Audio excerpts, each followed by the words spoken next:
নমস্কার বন্ধুরা, all about কুকিংয়ের একটা নতুন পর্বে আপনাদের সকলকে স্বাগত জানাই। আজকে একটা ব্রকলি রেসিপি নিয়ে এসেছি। ব্রকলি আমাদের বাড়িতে থাকলে সাধারণত আমরা পাস্তা বা নুডলেই দিয়ে থাকি, কিন্তু এইভাবে ব্রকলি কষা করে খেলেও সেটা অসাধারণ লাগে। আশা করি আপনাদের ভালো লাগবে। তাহলে চলুন রেসিপিটা শুরু করা যাক। প্রথমে এখানে আমি একটা মিডিয়াম সাইজের ব্রকলি নিয়ে নিয়েছি। ফুটন্ত গরম জলে 1 মিনিটের জন্য ব্রকলিটাকে ভাপিয়ে নিয়েছি। আবারও বলে দিচ্ছি, এটাকে গলাতে হবে না, শুধুমাত্র একটুখানি ভাপিয়ে নেব, জাস্ট 1 মিনিটের জন্য। এর সাথে দুটো মিডিয়াম সাইজের আলু নিয়েছি। আপনারা চাইলে শুধু ব্রকলি দিয়েও রেসিপিটা করতে পারেন। আমি এখানে দুটো মিডিয়াম সাইজের আলু টুকরো করে নিয়েছি। একটা মিডিয়াম সাইজের পেঁয়াজ কুচিয়ে নিয়েছি। আদা, রসুন আর কাঁচা লঙ্কা বেটে রেখেছি, 1 টেবিল স্পুন আছে। দই লাগছে 1 টেবিল স্পুন, ভালো মতো ফেটিয়ে নিয়েছি। একটা মিডিয়াম সাইজের টমেটো গ্রেট করে রেখেছি।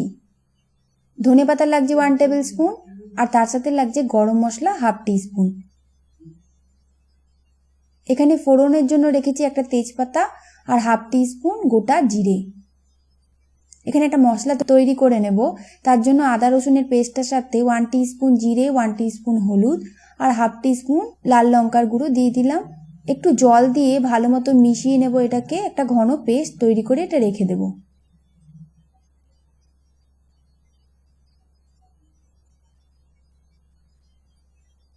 এবার আমরা রান্নার দিকে চলে যাচ্ছি। প্রথমে ব্রকলিটাকে ভেজে নিতে হবে, তার জন্য 2 টেবিল স্পুন মতো তেল দিয়ে দিয়েছি আমি। 3 থেকে 4 মিনিট সময় লাগবে মিডিয়াম আঁচে একটু লাল করে ভেজে এটা তুলে নেব।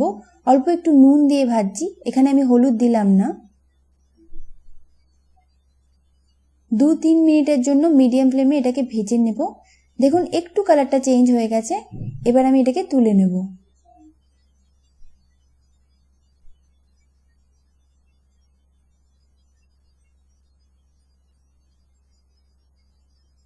একইভাবে আলুটাকেও ভেজে নেব। আলুটাকে অল্প একটু নুন আর হলুদ দিয়ে ভেজে তুলে নেব।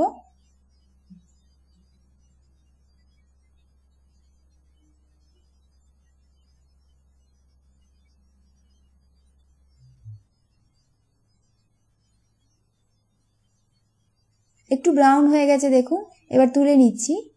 দুটোই আমাদের ভাজা হয়ে গেল। এবার আমরা মশলাটা তৈরি করে নেব। ফোড়নটা দিয়ে দিলাম গোটা জিরে আর একটা তেজপাতা। ফোড়নটা একটু হয়ে এলে একটা মিডিয়াম সাইজের পেঁয়াজ কুচিয়ে রেখেছি সেটা দিয়ে দিলাম। পেঁয়াজটাকে একটু ব্রাউন করে ভেজে নেব, খুব বেশি না। কালারটা একটু চেঞ্জ হয়ে গেলেই আমি অন্যান্য মশলাগুলো দিয়ে দেবো। দেখুন এইখানে যে পেস্টটা তৈরি করে রেখেছিলাম, আদা, জিরে, রসুন আর কাশ্মীরি রেড চিলি পাউডার, হলুদে, সেটা দিয়ে দিলাম। পেস্টটা একটু ঘন হয়ে গেছিলো। এর সাথে আমি গরম মশলাটাও দিয়ে দিলাম, আপনারা চাইলে শেষে দিতে পারেন, তবে আমার এই পর্যায়ে গরম মশলাটা অ্যাড করলেই বেশি ভালো লাগে, তাই আমি এখনই দিয়ে দিলাম। মশলাটাকে 1 থেকে 2 মিনিট পর্যন্ত কষিয়ে নেব। তারপরে এতে টমেটোটা দিয়ে দেব। টমেটো বেটে রেখেছি, এটা দিয়ে দিলাম। 2-3 মিনিট সমস্ত মশলাটাকে কষিয়ে নেব। একটু তেল ছেড়ে আসা পর্যন্ত অপেক্ষা করব। দেখুন একটু তেল ছেড়ে এসেছে, মশলাটা অনেকটা রেডি হয়ে গেছে। এবার আঁচটাকে কমিয়ে দিয়ে এতে একটু জল অ্যাড করব। টেম্পারেচারটা একটু কমে গেল।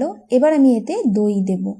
দইটা একটু টেম্পারেচারটা কমিয়ে তবেই দেবেন, না হলে দই ফেটে যেতে পারে আর তাহলে গ্রেভিটা স্মুথ হবে না। দইটাকে ভালো করে মিশিয়ে দিয়ে আঁচটাকে আবার মিডিয়াম করে দেব।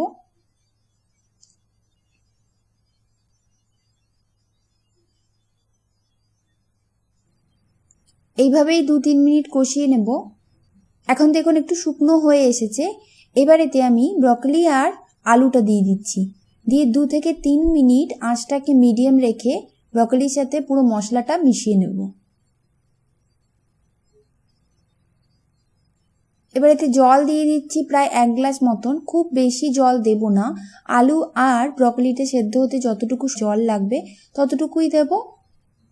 কাঁচা লঙ্কা দিয়ে দিলাম 2টো ফ্লেভারের জন্য।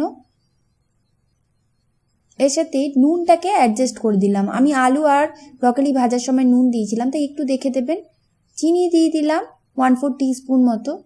চিনিটা কেউ পছন্দ না করলে অ্যাভয়েড করতে পারেন। ভালো করে মিশিয়ে নিয়ে এটাকে ঢেকে দেব 10 মিনিটের জন্য মিডিয়াম ফ্লেমে। 10 মিনিট পর ফিরে আসছি।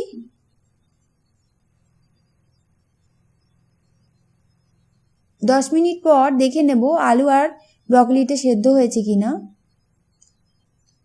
ব্রকলি আলু খুব ভালো মতো সেদ্ধ হয়ে গেছে। এবার এতে ধনে পাতাটা দিয়ে দেব।